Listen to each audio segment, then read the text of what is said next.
Selanjutnya sebelum kita memulai pelajaran pada pagi hari ini, kita alangkah baiknya memulai dulu dengan doa. Isan, silakan bikin doa untuk teman-temannya. Baiklah, sebelum kita mulai pelajaran, marilah kita berdoa terlebih dahulu. Berdoa mulai. Baik, terima kasih Isan. Sebelum kita memulai pelajaran kita pada pagi hari ini, alangkah baiknya Anda semua itu bersungguh-sungguh dalam melaksanakan pembelajaran. Karena jika kita melakukan dengan sungguh-sungguh, maka pelajaran itu akan mudah kita serap dan mudah akan kita amalkan untuk kedepannya. Jadi fisika ini tidak ada yang sulit. Jika kita melakukan pembelajaran ini dengan sungguh-sungguh, maka fisika ini akan terasa menyenangkan. Baiklah, pada pagi hari ini kita akan membahas tentang konsep kalor. Sebelumnya pada pertemuan minggu lalu kita telah membahas tentang suhu, di mana suhu itu adalah sebuah besaran yang menunjukkan seberapa panas atau dingin suatu benda. Kita juga sudah membahas mengenai alat ukur suhu yang dinamakan dengan termometer. Kita juga telah membahas tentang skala pembacaan suhu, di mana ada skala Raymond, Celsius, Fahrenheit, dan juga Kelvin. Nah, setelah itu kita masuk ke konsep kalor. Di mana di konsep kalor ini kita mempunyai 5 tujuan pembelajaran. Yang pertama itu ada mengenai pengertian kalor. Yang kedua, satuan kalor menurut SI dan CGS. Lalu juga ada mengenai apa itu kalor jenis, kapasitas kalor, dan juga kalor laten. Cakupan pembelajaran kita pada fase F ini kita mampu untuk mendefinisikan kalor, mengetahui satuan kalor, mengetahui dan menganalisis tentang kalor jenis, kalor laten, dan juga kapasitas kalor. Nah, langsung saja kita masuk pada materi yang pertama tentang pengertian kalor. Nah, di sini Ibu sudah menyiapkan sebuah gambar di mana ini ada air dan di sini juga ada api, di mana air ini diumpamakan sebagai massa. Lalu di sini juga ada suhu dari air tersebut. Nah, di sini juga ada kalor yang dimana yang dipengaruhi oleh massa dan suhunya. Dari gambar ini, coba Anda lihat lagi apa yang Anda ketahui tentang gambar tersebut yang mengenai pengertian kalor. Nah, silakan Indri. Dari gambar itu saya akan melihat bahwa itu ada M sama Q. Jadi perpindahannya itu dari pindahan dari suhu yang tinggi ke suhu yang rendah. Nah, jadi berarti menurut Indri kalor itu dipengaruhi oleh massa dan juga suhu. Nah, dari yang suhunya tinggi nanti sampai ke yang rendah. Nah, bagus sekali ya, akan telah dijelaskan oleh Indri. Nah, selanjutnya kita lihat dulu ke gambar yang kedua. Nah, di sini ada gambar sekumpulan anak yang sedang duduk mengelilingi api unggun, di mana yang kita ketahui api itu terasa panas dan anak-anak ini pada cuaca malam hari pastinya akan dingin. Nah, dari gambar tersebut apa yang Anda ketahui tentang kalor? Saya Bu, Silakan Nina. kalau itu adalah keadaan panasnya suatu benda Bu. Ya, sudah panasnya suatu benda itu masih kurang benar ya Lina. Mungkin Cindy bisa menambahkan. Kalor merupakan perpindahan suhu benda dari yang bersuhu tinggi ke suhunya yang lebih rendah. Nah, bagus sekali ya Cindy. Silakan memberikan tepuk tangan kepada Cindy. Nah, seperti yang telah kita lihat, di mana anak ini suhunya dingin karena pada malam hari. Nah, di sini ada api unggun, di mana api itu mempunyai suhu yang lebih tinggi daripada si anak. Jadi, ketika anak ini mengelilingi api, maka suhu yang pada api ini akan berpindah kepada si anak. Dari yang suhunya tinggi ini menguat ke suhu yang lebih rendah. Nah, jadi kalau merupakan energi yang berpindah dari suatu benda yang bersuhunya tinggi ke benda yang bersuhu rendah. Seperti tadi, yang api bersuhu tinggi berpindah ke anak yang bersuhunya lebih rendah. Nah, selanjutnya kita akan membahas tentang satuan kalor. Satuan kalor ini terbagi atas dua, yaitu Nah, akan Ibu sebutkan saja bahwa dalam satuan SI itu satuan kalornya itu adalah Joule. Sementara untuk CDS itu satuannya adalah ERG. Nah, tapi pada yang umumnya kalor itu digunakan dengan satuan kalori yang dilambangkan dengan kal. Jadi telah ditemukan oleh peneliti bahwa 1 kalori itu sama dengan 4,2 Joule. Sedangkan untuk 1 Joule sama dengan 0,24 kalori. Jadi untuk pengkonversiannya itu 1 kalori sama dengan 4,2 Joule. Nanti kita bisa ubah juga dari 1 Joule menjadi 0,24 kalori. Sedangkan alat untuk mengukur nilai kalori itu adalah bernama kalorimeter. Selanjutnya kita masuk ke kalorigenis, di mana Ibu telah membuatkan sebuah rumus di mana kalorigenis itu dilambangkan dengan C kecil, di mana dia itu dipengaruhi oleh Q sama dengan M dikali delta T, di mana Q adalah kalor, M adalah massa benda, dan delta T itu adalah perubahan suhu. Silakan Anda analisis dulu dari rumus tersebut apa yang Anda ketahui tentang kalorigenis. Akan dipikirkan dahulu, diberi kesempatan selama 1 menit untuk mengetahui apa itu kalorigenis. Apa-apa saja yang mempengaruhi kalorigenis. Bunga sepertinya diam dari tadi ya. Nah, silakan Bunga, apa yang Bunga ketahui tentang kalorigenis. Berdasarkan rumus itu, kalorigenis itu dipengaruhi oleh adanya kalor, massa serta perubahan suhu. Nah, betul sekali ya apa yang dijelaskan oleh Bunga, bahwa kalorigenis itu dipengaruhi oleh kalor, massa dan juga perubahan suhu. Nah, Ihsan, boleh ada tanggapan lain mengenai jawaban dari Bunga? Kalorigenis itu sama dengan Q per M kali delta T. Kalau itu Q sama dengan MC delta T. Nah, betul sekali ya apa yang telah dijelaskan oleh Ihsan dan juga Bunga. Di mana kalorigenis ini merupakan banyaknya kalor yang dilambangkan dengan Q, banyaknya kalor per massa kali perubahan suhu. Jadi, di mana kalorigenis itu merupakan jumlah kalor yang diberikan, yang diperlukan untuk menaikkan 1 gram massa sebesar 1 derajat Celcius. Di mana tadi kan kalor yang dibutuhkan ada kan kaitannya dengan massa. Nah, kita umpamakan massa itu seberat 1 gram, maka kita akan memerlukan 1 derajat Celcius. Apabila kita memerlukan untuk menaikkan suhunya itu 2 gram massa, berapa suhu yang akan kita perlukan? 2 Nah, berarti Anda sudah paham ya? Selanjutnya kita masuk ke kapasitas kalor. Juga sama seperti tadi, mempunyai rumus. Silahkan Anda teliti terlebih dahulu. Anda telah dulu apa yang Anda ketahui tentang kapasitas kalor yang dilambangkan dengan C besar. Silahkan Indri. Kapasitas kalor itu dipengaruhi oleh kalor dan perubahan suhunya, Bu. Nah, benar ya. Apa yang telah dijawab Indri itu sudah bagus sekali, di mana kapasitas kalor itu dipengaruhi oleh kalor dan juga perubahan suhu. Ada lagi pendapat lain tentang kapasitas kalor? Silakan Isra. Kapasitas kalor itu adalah banyaknya kalor yang dibutuhkan untuk menaikkan suatu suhu benda.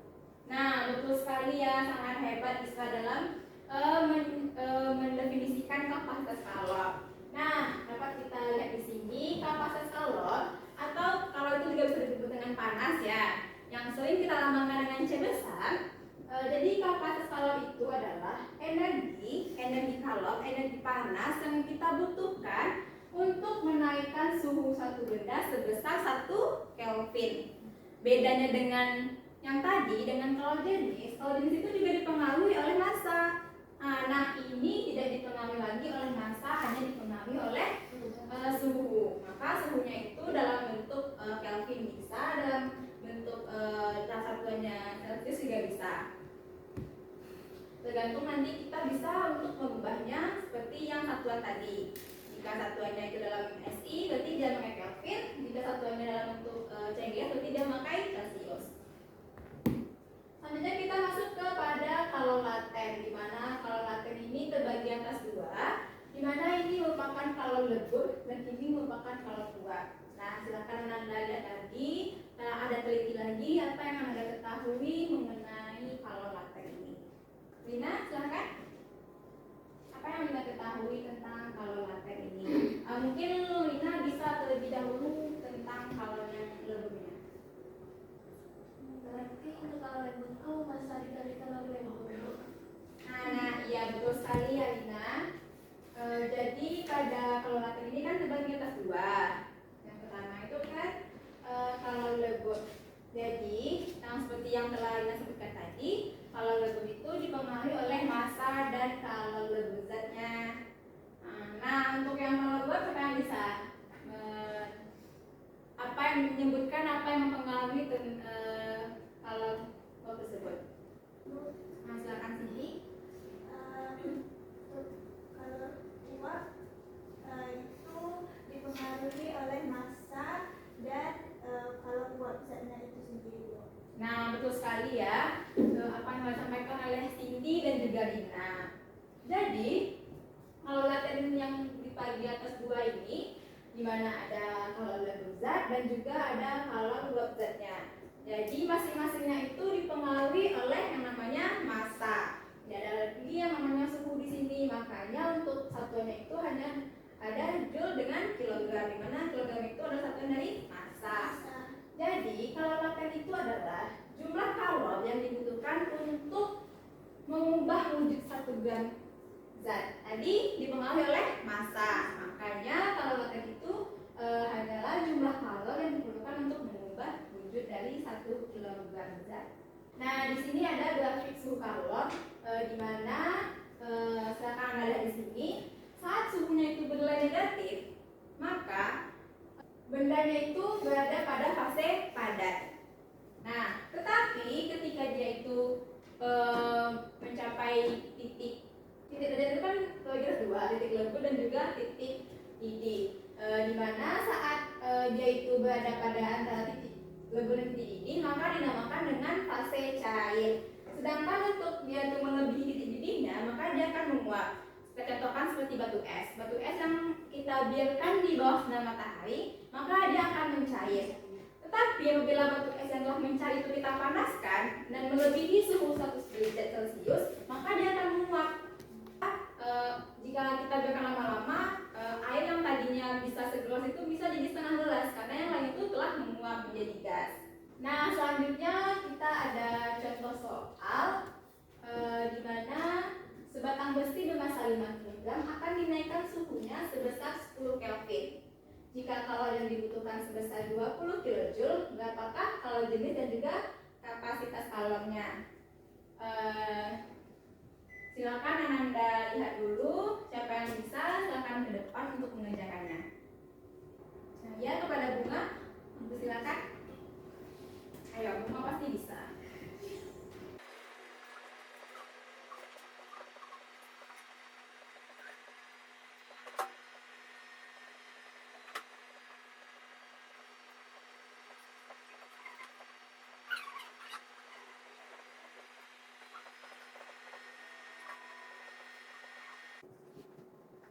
Nah, di sini bisa kita lihat ya, dimana kalau jenis itu dilambangkan dengan ini C kecil ya Bunga.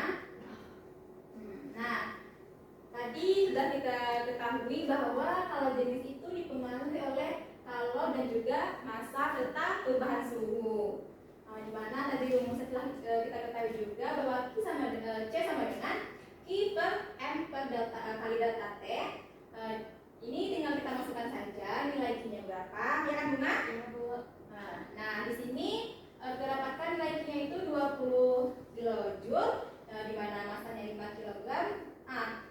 Ini kan suhunya kan cuma 1, berarti suhu yang benernya adalah 0, betul ya? Ini dikonversikan dulu, 20 kJ itu sama dengan 20.000 Joule. Nanti dibagi hasil kali 5 dikali 10. Nah, betul ini ya, dapatnya 400 Joule per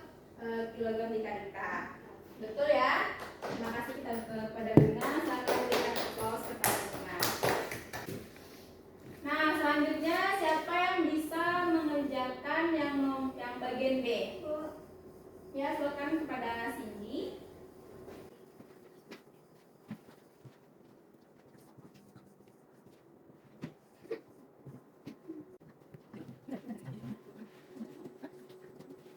Dan terima kasih. Terima kasih kita datang kepada sini. Di mana ini tidak betul ya? Atau ada jawaban yang lain? Tidak. Tidak paham semuanya ya? Nah, di mana kapasitas kalor itu hanya dipengaruhi oleh kalor dan juga perubahan suhu tanpa Massa. Nah, untuk selanjutnya mari kita simpulkan bersama-sama apa yang telah kita pelajari pada pagi hari ini. Di mana yang pertama itu adalah konsep kalor. Nah, kepada Bunga silahkan, apa itu pengertian kalor? Kalor adalah perubahan panas dari suhu rendah ke suhu yang tinggi. Dari suhu yang tinggi ke suhu yang lebih rendah. Nah, betul ya apa yang telah diucapkan oleh Bunga, bahwa kalor itu merupakan perpindahan dari benda bersuhu tinggi ke benda yang bersuhu rendah. Nah, selanjutnya itu ada tadi kita membahas tentang satuan kalor, di mana itu ada menurut SI dan juga TGS. Nah, siapa yang masih ingat apa satuan dari kalor menurut SI? Nah, silakan Bunga. Satuan kalor menurut SI itu Nah, betul sekali ya, satuan dari kalor itu menurut SI adalah joule. Nah, selanjutnya kita tadi juga membahas tentang kalor jenis. Sampai masih ingat apa itu kalor jenis? Silakan Bunga. kalor jenis itu adalah kenaikan suhu senilai 1 gram per 1 derajat Celcius. Nah, betul sekali ya bahwa kalor jenis itu adalah banyaknya kalor yang dibutuhkan untuk menaikkan 1 gram massa dengan dibutuhkannya 1 derajat Celcius. Nah, selanjutnya kita juga telah membahas mengenai kapasitas kalor. Apa itu yang maksud dengan kapasitas kalor? Nah, silakan Isra.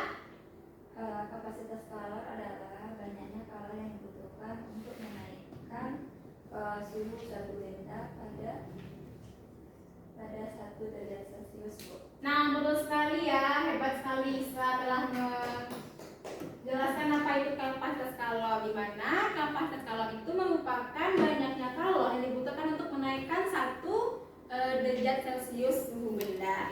Nah, yang terakhir kita telah membahas tentang kalor laten. Nah, silakan Risan. Kalau laten yakni banyaknya satu kalor yang dibutuhkan untuk mengubah suatu zat. Nah, betul sekali ya. Betul apa yang telah disampaikan oleh Cindy, Bunga, Isa, Rina dan juga Ihsan. Silakan berikan tepuk tangan. Nah, Bu kuatkan lagi ya bahwa tadi itu kalor laten adalah banyaknya kalor yang dibutuhkan untuk menaikkan atau untuk mengubah wujud zat sebesar 1 kilogram. Nah, selanjutnya nanti Ibu akan memberikan kepada Ihsan suatu soal. Nanti silakan Ihsan berikan kepada teman-teman yang lain. Nanti pada pertemuan selanjutnya akan dikumpulkan lagi kepada Ibu. Nah, Ibu juga berterima kasih kepada Anda semua yang telah mengikuti pembelajaran kita dengan sungguh-sungguh, dengan semangat, sehingga pembelajaran kita pada pagi hari ini berjalan dengan lancar. Ibu berharap pada pertemuan kedepannya Anda lebih semangat lagi dan jangan sampai semangat Anda sekarang ini menurun untuk kedepannya. Mungkin hanya itu yang dapat Ibu sampaikan. Lebih kurangnya Ibu mohon maaf. Assalamualaikum warahmatullahi wabarakatuh. Sampai jumpa lagi minggu depan. Terima kasih Bu.